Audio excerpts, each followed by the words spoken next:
Hey there, welcome to the Game Artist Podcast. My name is Ryan Kingsline. I am the founder of the Game Art Institute, where we train artists for the career of their lives. In this podcast, we interview amazing game artists to see what makes them tick and see how they got where they are today. So sit back, relax. I look forward to sharing their journey with you.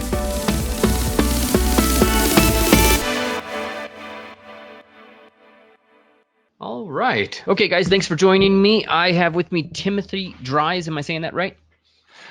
Yeah, sure. It's Dries, Sure. but I'm not gonna make Dries. a big issue I of it. can try. I have to be like 100% American. I could try to be a little bit of a globalist. You're at Ubisoft Berlin. Yeah, fairly recently. I've only joined like two and a half months ago, so I'm fairly fresh. But the entire studio basically only started this year, so Mm-hmm. it's super exciting to be in a place where everyone is still getting to grips with like everything basically. Oh, that's great. That's great. Yeah, And yeah. are you from Germany? No, I'm originally from Belgium. Oh, okay. But then for my first job, we moved to the UK, which Mm-hmm. was in Cambridge. I was working for Frontier Developments, Yeah. working on games such as Planet Coaster and Jurassic World Evolution. Okay. And So no, keep going. Keep going. Sorry. no, go ahead. I was gonna say, so you're an environment artist. Is hmm this something you went to school for? Is this something that you kind of self-studied? How'd you develop this? Um, that's an interesting one because actually the school I went to in Kortrijk in Belgium. Yeah. The curriculum I was studying for basically teaches you every aspect of game development. So, if you want to give it a name, you could be a technical artist. Mm-hmm. So, in the first year, you have your general course to see if you really want to do this, but they give you programming, concept art, 3D, they give you everything a game dev has to touch at one point. Okay. And then the 2 years after that, they basically let you choose between different majors. So I took the art major, but it doesn't ever go specifically into environment art. Mm-hmm. But that was a thing that really stuck with me, and I love telling stories through the environment. Right. And to be honest, I wasn't a big fan of doing characters anyway. So What? yeah. All right. Um, so it's an interesting dilemma, I think, especially for the students that I see. Like, when did you discover that you wanted to be an environment artist? And was it before you went to school, when you were in school? Yeah, I've been thinking about this a lot because I have a lot of people reaching out to me as well, saying like, "Hey, I'm interested in game dev," but then they don't really have something specific they want to go for. And to be honest, I had the same thing. I went to this specific school because I wanted to do concept art. Mm-hmm. Um, because I could draw a little bit because my grandparents could draw really well, so I had like this inherited artsy thing going on. Yeah. But yeah, then when I went into school, got through some basic art lessons and got my first 3D lessons, I was like, oh man, this is really interesting. Then I delved into 3D and then I learned about environment art, and it all sort of became like this journey that I went on, and it was me finding out what I loved the most and then Mm-hmm. sticking to what felt good.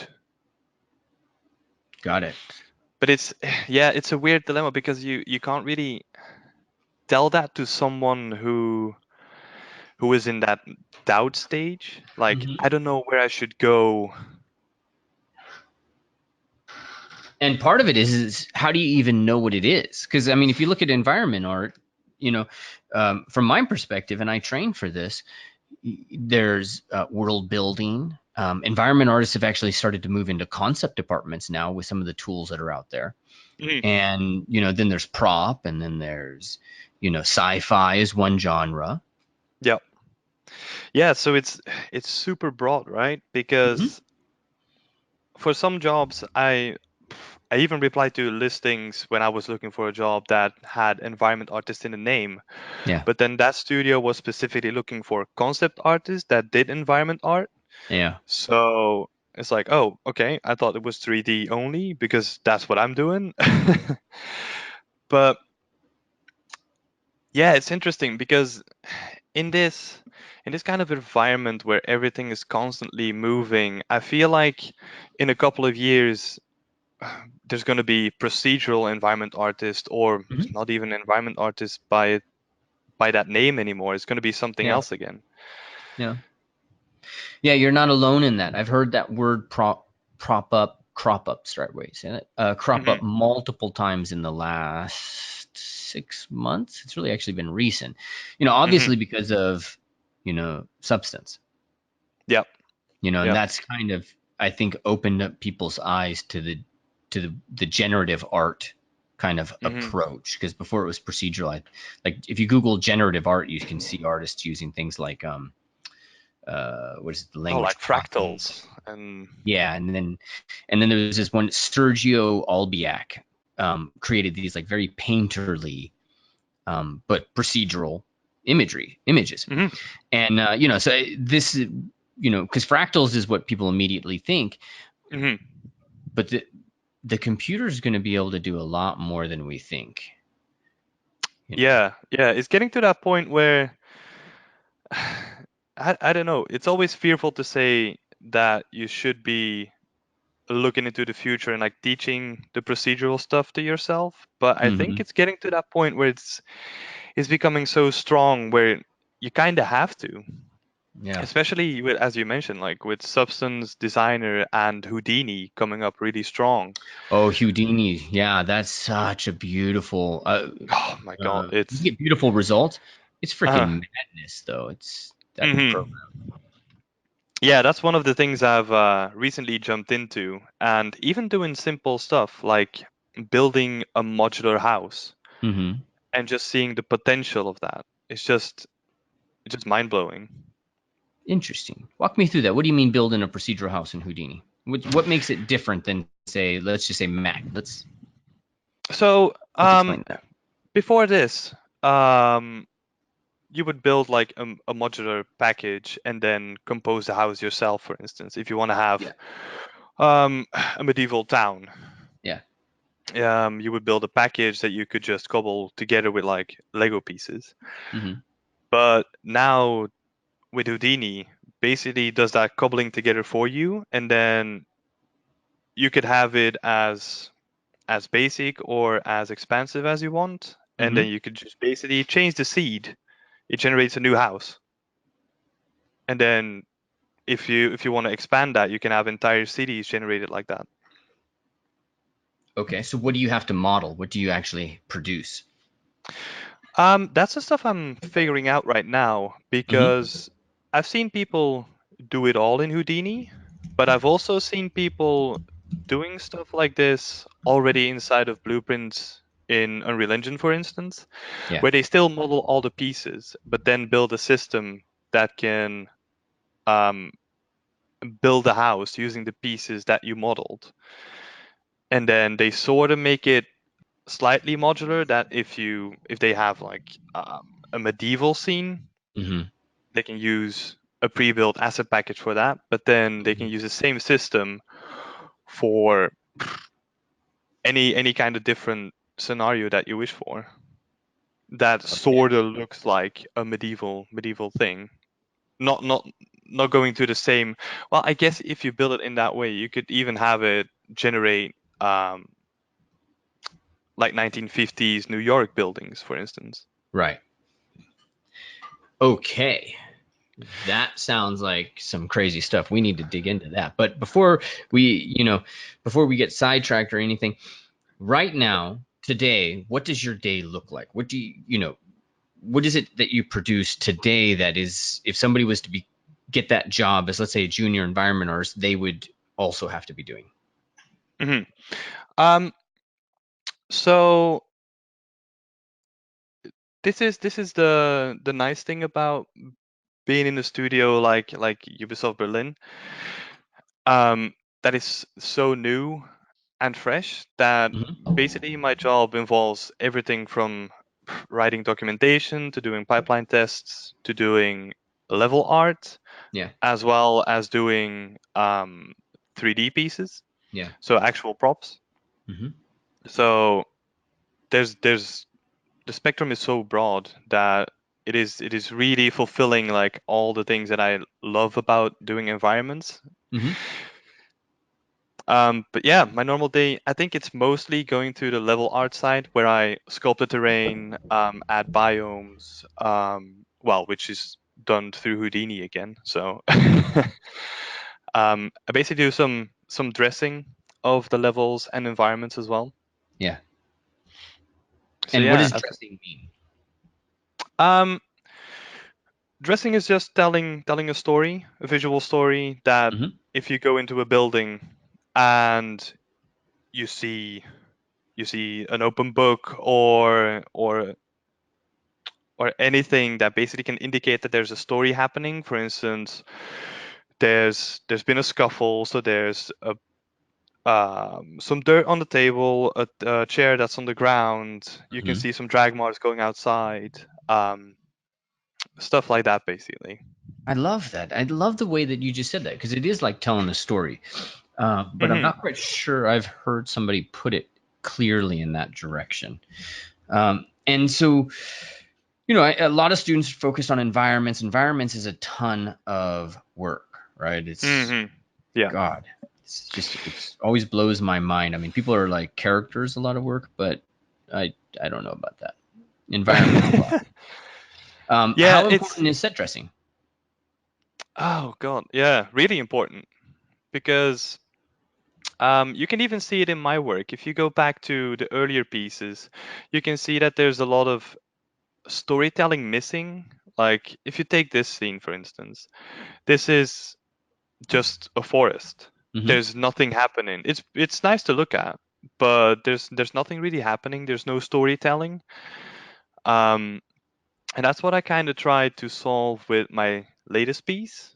Yeah. Is that I wanted to focus more on something telling a story. So there's a hint of like survivors welcome. What is this? So it's post-apocalyptical. There's like a stop sign, barriers stopping cars from coming in. So Hmm. people barricaded themselves in, but why in this location? There's like a ton of interesting questions popping up just looking at this instead of looking towards this scene, for instance. Right. There's it's nice, but there's nothing adding value to it. In one sense, you created a kind of a pretty picture. You've worked on composition and lighting, Hmm. but in the other one, you actually have a story. And so, how important is that for students? When you got so much stuff that you got to learn and you got to put in, like, is this something that's expected in a portfolio? Does it make a difference when you look at a student that has a portfolio that uses this? Hmm. Yeah, I think it definitely makes a difference because all students get taught the fundamentals and how to construct a scene, Yeah. and getting it presentable in Unreal and lighting a bit, and they get it to a stage where it looks good. But if you got students that can tell a story and have it looking good, they take it the Hmm. extra mile. Right. And it's always gonna pique the interest of artists looking at it, like, oh yeah, what happened here? How did that get to be where it is there? And it's way more interesting looking at scenes where there's actual things happening or things that have happened in the past. Got it. Okay, and then talk to me about Europe as a place to get jobs. I mean, is it? I've talked to a couple of people, like digital sculptors, for example, and in Hmm. Europe, the pay is a bit more regulated Hmm. than it is here. So, I've heard some comments about that, but how if somebody's a European student of games and they're looking to get in, like, what's the chances? How's that work if they want to stay in Um, Europe and not come to sunny California? well, that's what we get taught in school as well. Is that if you look at the games industry, like America is still the best place to go generally, but Hmm. obviously it has high densities of Yeah. game dev people, such Yeah. as the same thing goes for Europe basically. If if you look at the map of Europe specifically for game dev, then I think the UK is the best Mm-hmm. because they have the highest density of studios. Okay. I don't know how much you want to risk that bet with Brexit going on, but that's a different story. Right. Exactly. Well, we got our own political crazy land going on here. So. Oh yeah. um, but I think I haven't looked at the map recently, but there's some pretty good tools if you want to find places to work in Europe. There's something called like Game Dev Map. Oh yeah, I That's love games. probably the best known one. Mm-hmm. That's a really interesting one. But recently, with all the changes that ArtStation is doing, like if you want to keep track of jobs, I just look on the job thing daily if you're looking for a job, and there's Yeah. tons of studios that are interesting. They're doing a great job over there, I Oh think. man, yeah. All But right. yeah, I think I always had this. If you're talking about pay, you always had this. Well, coming from Europe, you always had this disillusion of like, oh man, we're gonna earn so much money, but you always have to bring it down a notch when we're talking about European salaries. Mm-hmm. But then I have a nice salary. I get by it's easily. And if you really want to do stuff, you can still do stuff on the side and have a nice job. Yeah, got it. I understand that. So, it's a good. The thing is like Creative Assembly, they're UK. Hmm. And I see people hiring and all of that stuff. Hmm. But it's easy for I think some of my European students to get just a little bit worried, like because especially now with the stuff going on in America, it's a little harder to get the visas and Yeah. not quite sure about where that's all going. Hmm. All right. Um, It's interesting because, yeah. yeah, moving abroad is always a big step.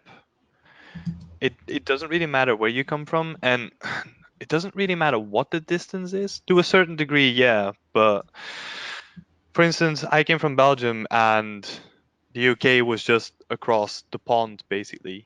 Hmm. So, um, if we were to take a straight flight from near my hometown, it was like an hour, not even that. So, but it's still a different culture, and there's different things to get used to. Um, but I think if you want to work for especially AAA studios, I think you have to consider that step unless you're in a region where good game dev studios are hiring. Right. Okay, got it. So talk to me about the job. I think so. The daily basis. What kind of software are you finding yourself in? Is it ZBrush? Is it Maya? Substance? Hmm. Um, so we use Substance Painter for texturing for sure. Um, Maya for the modeling, Hmm. and well, this is the weird thing because our studio basically allows us to have our own 3D software Okay. because I'm always used to modeling in Maya, but then the Right. actual tools are integrated in Max. Okay. So there's always a step where I need to export my models from Maya to Max and Okay. then get them into the game engine. Right. Other than that, I don't really use ZBrush that often anymore, Hmm. although I used to in my previous job because we did a whole lot more actual prop development at Frontier Development Okay. for games like Planet Coaster. That was just the main thing we had to do, just creating props and making the props match to each other and providing themes for the people that so they can build their own theme parks. Got it. So for more of the prop development, that was definitely on your tool list, tool belt, so to speak. Yeah. For props, it was Maya, ZBrush, Substance Painter, um, and also on Planet Coaster it was Dido, and then we Hmm. made the switch to Substance Painter. Okay. Because it's so awesome. Yeah, yeah. Yeah, I love that And software. if you look at Dedo, like it can't really compete with Substance Painter. Like Right. especially even if you're just talking about the fluidity and the speed of the program itself. Yeah, that makes sense to me. So, if can we take a look at one of your pieces now? Yeah, sure. One of the things that's kind of on my mind, and I tell you what, guys, start formulating some questions. Let me get a sense of what you guys think is kind of important. But if we take a look at your Unreal with the cart in it, I assume, Hmm. um, yeah, that one right there. Is this how long ago was this? 9 months. Okay. Now, Yeah, this is an interesting one because this isn't actually in Unreal. okay, I marked that wrong. okay, This is in Unity, and this was like a quick week project, which was I think this was even done for an art test that I did for a studio. could you do a project in 1 week in Unreal? Oh yeah, yeah, even quicker in Unreal. Oh, It nice. depends. It depends on the scope Mm-hmm. because um, I could have done so much improvements to this little scene, but it Yeah, was getting into Unity because I hadn't used Unity in like 4 years, I think, by that time. yeah. So even getting like see-through shaders was something that was fairly hidden in Unity. I was like, oh, I was just lost in that program for the first couple of days. So yeah, that cost me a lot of time on that specific Mm-hmm. art test. Okay. And when you're approaching a scene like this, how do you start this? What is it? Is it do you block all these models out? Are you buying anything from the Unity store? No, this is all stuff that I built. Okay. So I start with like quick blockouts Mm-hmm. and then get the scene composition to a point where I kind of like it. So I Yeah. knew that I wanted to have the focus on the card itself. So it was an abandoned card. It had to have a road leading up to it because that makes more sense story-wise. Mm-hmm. And then in the beginning, I had a straight road, which I didn't really like because um, it didn't do well in the composition. So I made it a little more bendy towards the camera in the end. Mm-hmm. And I emphasized that with the fences that I added later on as well. So it creates this more cartoony look. Instead of having the fences just straight on, I had them every one of them was like slightly bit offset. Um, yeah, basically I created the block out, added some placeholder textures, did some changes to the composition, saw where I needed some foliage and what I wanted to place in the scene and where, and then it was just finishing the textures, updating the composition, some minor adjustments, and just slowly iterating in that fashion. But I think if you want to get quick at this, Yeah. you it's such a typical thing to say, but you need to fail fast and just be don't be afraid about big changes. And if it doesn't feel right in your gut, it's probably um it's probably wrong and you have to change it. So just change it if it feels like that, because else it's gonna cost you a lot more headache down the road. Fair enough. Let's take a look at another one of your pieces. Um, Hmm. and let's the third one from the right. The looks like it's very This one. atmospheric. No, the sorry, third one from the left. I apologize. Okay. That's my dyslexia. Oh, sorry to point that out. That's funny. All right, so if we're looking at this now, is this done Unreal? Yes, this is Unreal. What is your process for kind of establishing something like this? I know it's a challenge, so it's a little bit of a longer time period. But how long do you take on something like this?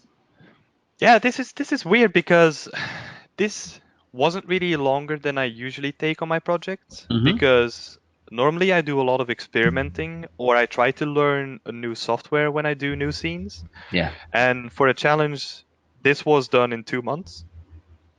So it was actually quicker than my usual projects, which was kind of surprising because just going through all the stages and lighting it properly and then doing adjustments to the composition like just took me a whole lot of time. Um, yeah, this was a really fun one to work on. So I started from, let me just have a look. Mm-hmm. I started from a concept done by Victoria Anda, Mm-hmm. which is this one. So this was the concept. Let's just doop, put them side by side. So the first thing I noticed is that I was going to have issues with displaying this on a horizontal face. Mm-hmm. So I was trying to work around that at some point, but then I realized that in the time frame that I had, I either had to do some weird trickery. Well, weird trickery is the wrong thing to say, but do too much scene adjustments or Mm-hmm. have a weird camera position because I wanted to keep this horizontal aspect for presentation purposes on ArtStation and Right. final presentation. So that's why I chose to do it still in a horizontal aspect ratio. Mm-hmm. Um, but yeah, how I approached this was looking at all the pieces that she drew out, trying to distill it to its core components, and then again trying to quickly block these pieces out, and get them in a good state so that I can build like um, the complete building basically. Mm-hmm. So you can see in the initial stages it goes really fast to progress, and then it goes slower and slower where I try to tweak the textures, tweak the lighting, kind of trying to find that good composition, the good colors, doing some post processing as well.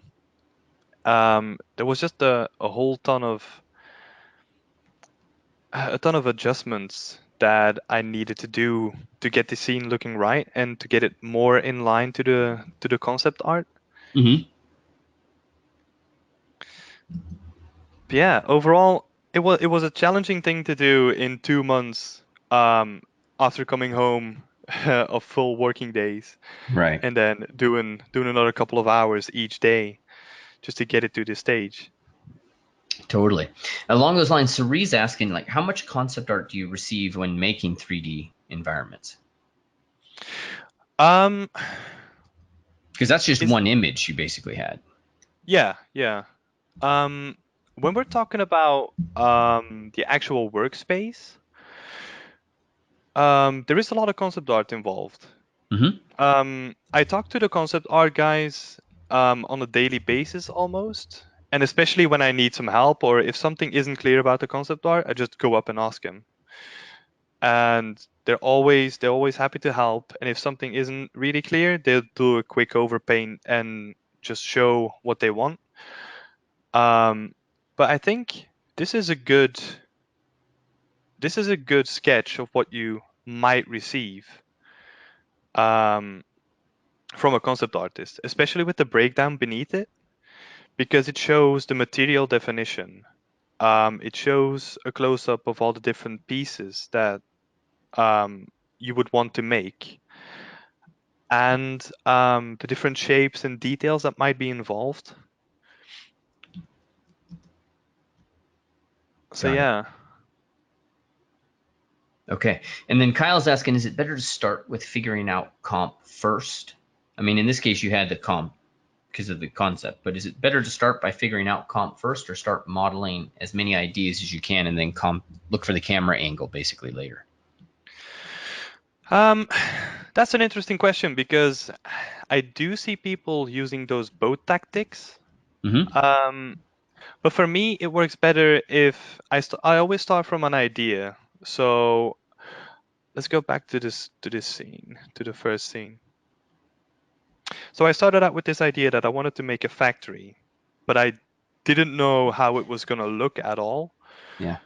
And then the composition came later because I was um, building structures and then seeing how these structures um, were cobbled together using references of real world structures. Hmm. Um, so I guess you could say this uses the second workflow. But then, for instance, there's other pieces that I knew from the beginning that I want to have this cave where you look to the outside, you see a snowstorm, and there's someone taking a shelter inside of the cave itself. So I knew that the composition had to be sort of restricted to this view, like looking out to the snowstorm. So that's what I did. I just tried to make a quick composition. I saw what worked and what didn't work, and I just adjusted it over time. Okay. All right. So in some cases, you'll start with that kind of comp in mind, hmm hmm and in other cases, not. Yeah. Yeah, it feels sort of like a half baked answer, but Hmm. a lot of stuff that I do, especially my personal work, I always start from the idea stage where I'm like, oh, I really want to do this, and then it sort of falls together when I'm actually working on it. Okay. I got that. I understand that.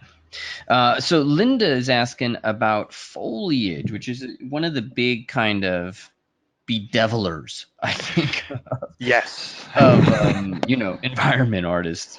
If I can Uh-huh. say it that way. So talk to me, about foliage and the development of that, and do you use like mega scans or how's that No, work? no. For instance, by the time I made this scene, Hmm. Megascans wasn't yet available. Yeah.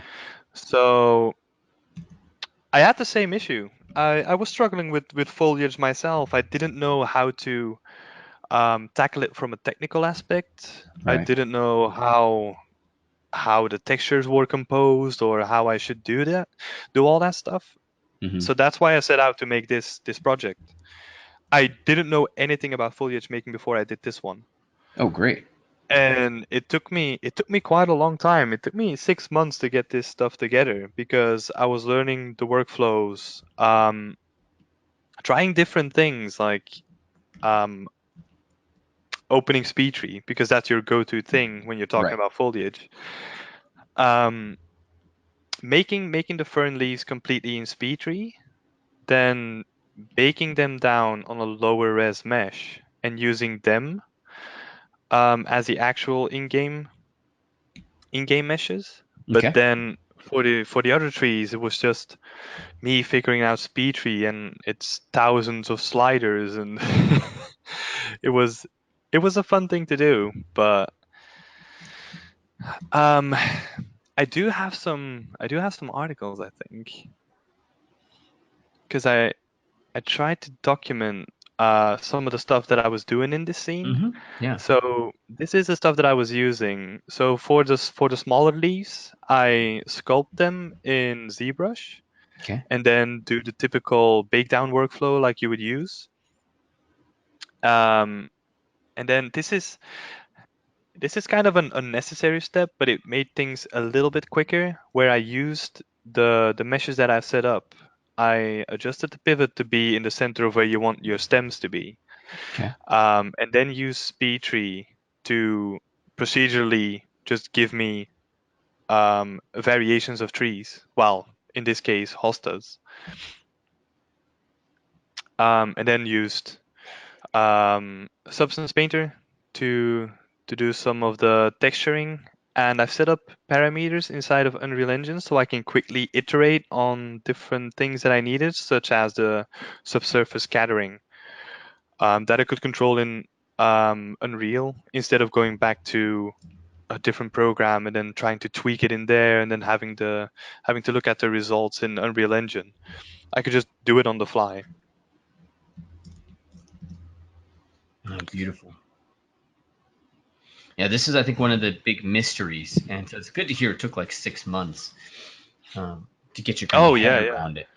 We have a a course we did with Henry Kelly on that, and how important is optimization versus, let's say, and really what I'm angling for here is in terms of is showing somebody you can do it. Is it important that it runs at 60 frames a second, or is it just important that you got, some ferns and you got some variety in the shape?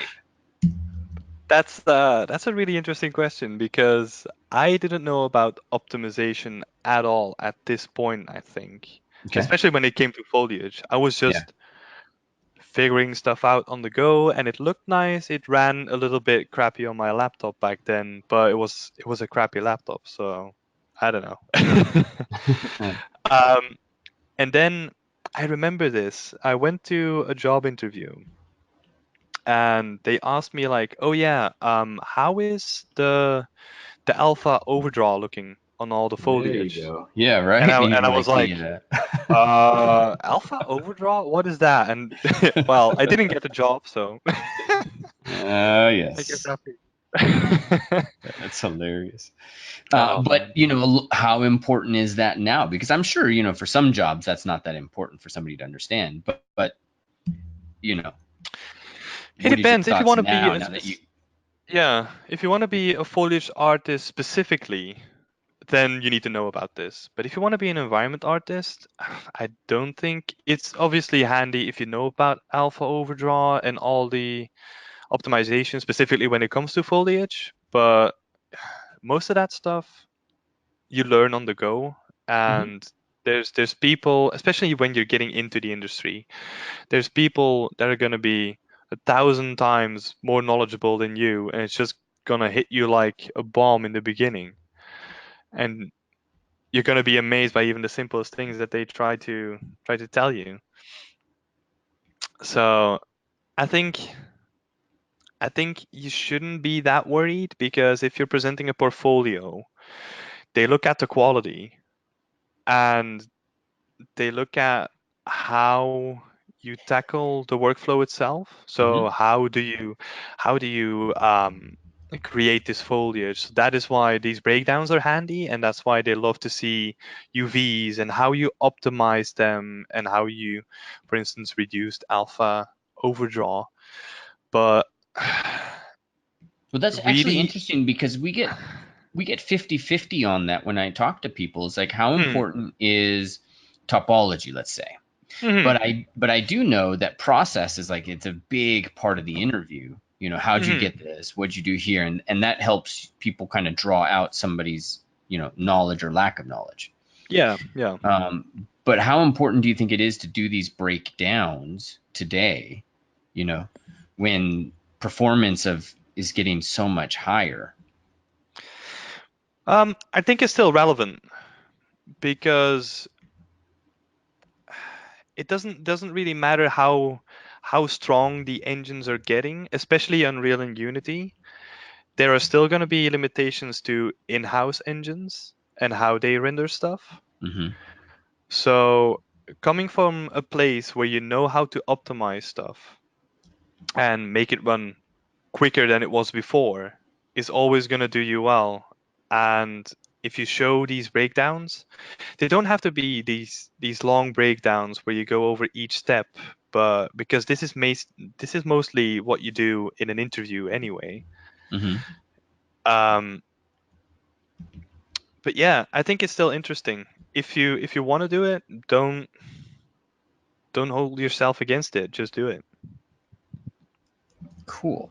All right, let's check any other questions I got coming in here, guys. Mhm. All right, if you don't mind, I would love to get your, and I got just a few minutes before the next class starts. I'd love to get your opinion on some students' work. Yeah, sure. Guys, that's your cue to be posting like mad. And I'm going to head over to where I'm the presenter. Hmm. Okay, you guys can see my screen? Yeah. Should be seeing ZBrush. Hmm. All right, so let's close that down. All right, send me some links. Kyle, Elizabeth, Laura, Lawrence, Linda, Lewis, Matthew, Narcissus, Cerise, Stephen. I don't have a ton of time, folks, because I got a class after this. But let's make sure that we get these things moving. So there's one question. Lawrence had that I don't think I got to. Once you've gathered reference, how do you go about breaking down your modular pieces? I think once you gather a bunch of references, it's always good to pick the best reference that you have Mm-hmm. and sort of do a quick and rough color overpaint of like, okay, this is a pillar, this is going to be green. Is that pillar something that I can reuse in the other parts of the building? Is this a window that's going to be red? And just mark every different asset in the entire building up, and then see if you can replicate those assets roughly along the other references that you have, Mm-hmm. or even build those models that you overpainted real quick. Build those really quick, get them in an engine or even just in Maya, and try build your own stuff. And then if you see that something is missing, Yeah, just complete it yourself. got it. All right, well, that works for me. So let me switch back.